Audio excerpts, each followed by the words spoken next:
subnationals.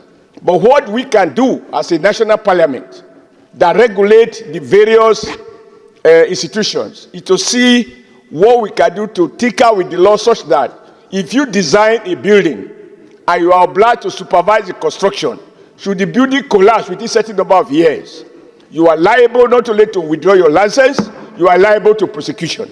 Quantifiable magnitude in Plateau North Senatorial District as a two-story building of Sen Academy School, Busabuji, in Jos North local government area, one of the local government areas of Plateau North Senatorial District collapsed, thereby killing not less than 24 students and staff members, while more than 100 victims were rescued from the debris with bodily injuries of various degrees.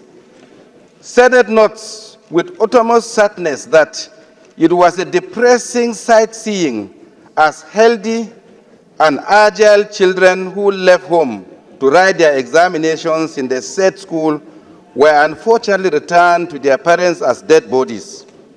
Senate notes further that this ugly incident of building collapse had been a recurrent decimal in Nigeria as a result of poor workmanship, substandard building materials, and constructional standards, leading to wanton destruction of precious lives and various properties worth hundreds of millions of naira. Collapse.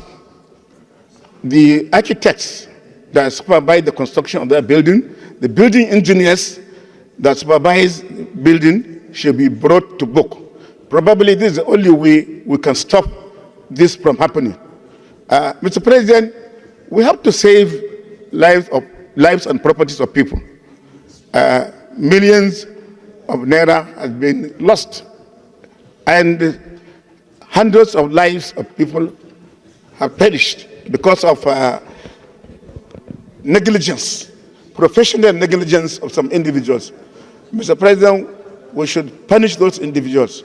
So in supporting this motion, before we talk about the integrity tests on the materials that will be used for the construction of these buildings, very sadly, these things are never followed again. Yesterday, I saw on television the rubbles of this particular building in Jos that collapsed and killed these children. I wept because even the columns were irregular, showing that there was no supervision at all. Nobody supervised the erection of these buildings. Not talk about checking the concrete test to ensure that the concrete so used and the reinforcements were to specifications and standards. So what we are witnessing here is that people who are employed to render these services, both in the approving authorities and in the construction and the supervision, they have abandoned their duties. And when people are killed, nobody is shown to have been humiliated or punished for professional negligence. And then further condole with the government and good people of Plateau State and all Nigerians, because like Senator Omen said, the death of these children, if taken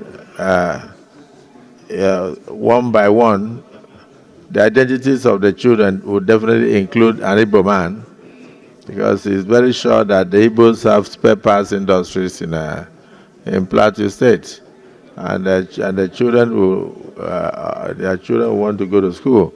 So I want us to condole with all Nigerians, sympathize with the President Bola Ahmed Tinubu and all Nigerians over the tragic incidents in Jos, not limited to Plateau State alone, but to the whole nation, and pray that God will accept the souls of these children and then condole the families. And at the same time, we must also, as the Senate, take measures to ensure that we enforce these resolutions to avoid further loss of lives through building collapse in Nigeria. This is one incident too many. May we now rise for 1 minute silence in honor